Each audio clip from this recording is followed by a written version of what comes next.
What's going on, guys? TalkAstonVilla here, back for another video, and this is the first predicted XI video out on the channel ahead of our match against Southampton this Saturday at St. Mary's Stadium. I'm a little excited for it, a little optimistic, albeit that Liverpool just absolutely romped Southampton 6-1, which actually does scare me as well in the Capital One Cup. So if you want to see my opinions on that, the match preview and the pre-match press at Remy Gard's thoughts and all that kind of stuff was out on the channel yesterday on Thursday, so go give that a look. There's lots of Southampton Villa goodness coming out this week and every week, of course, so subscribe if you already haven't. So let's get right into it. We're going to stick to the same formation, and this is why I'm looking down. It's my notes, all that kind of stuff. Easier to do, more professional, whatever. So we're going to stick with a 4-3-3. It's more of a holding 4-3-3. You'll see it on the screen next to me, or a 4-2-3, or a 4-3-2-1, sorry. It's virtually the same thing, but in a holding style. Brad Guzan stays in between the pegs. Who else are we going to play? Mark Bunn. Of course, that's not going to happen. And to be fair, I've been really hard on Guzan this season and a bit last season. He had a decent game against Watford, albeit we lost, but it could have been literally like 5-6-3. He did make some vital saves. Still a bit wobbly and flappy hands in net, but it's the best we have. It's the best we can do there. The back four only has one change, of course. Kieran Clark cannot play. He's suspended for one match.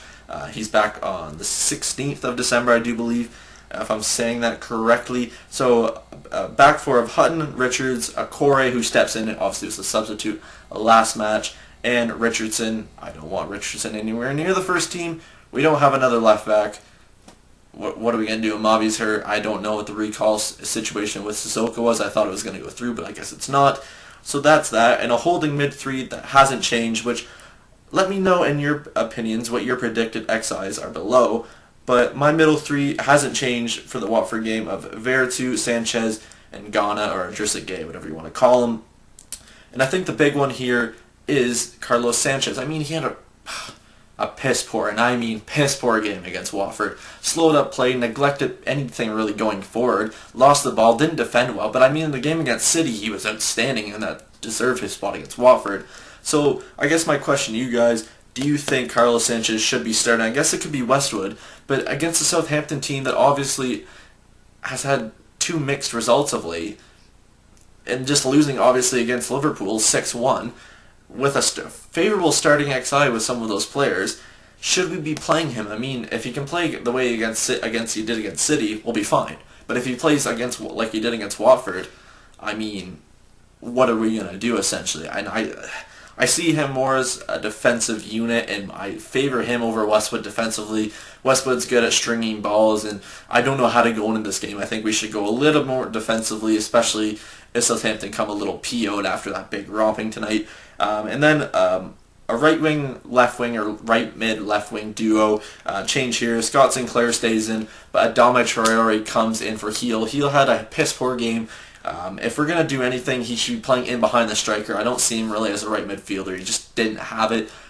Looked very spatial. But as soon as Traore came on, it was completely different. He was, albeit he was switching into the left and right in the center, but he was just roaming wherever he wanted.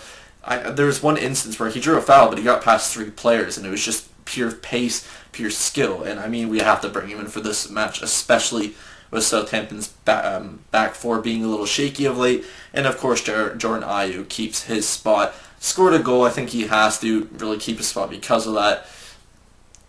And to be fair, who else are we really going to bring in that's going to offer anything? They have a tall back four, or really back two center backs that do Southampton, whether it's Kalker, whether it's Yoshida, whether it's Font or Van Dijk, whatever it is.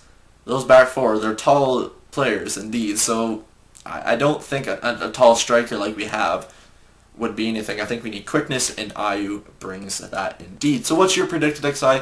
Leave that all in the comments below. Where did I get that wrong or right? Let me know. Like the video, comment. Let me know what I can improve on this series. This is the first one. It might be a little butchered, so I apologize for that, but I'll try to make it better. Anyways, guys, leave the like and all that good stuff like I said before, and I'll see you guys later. Peace out.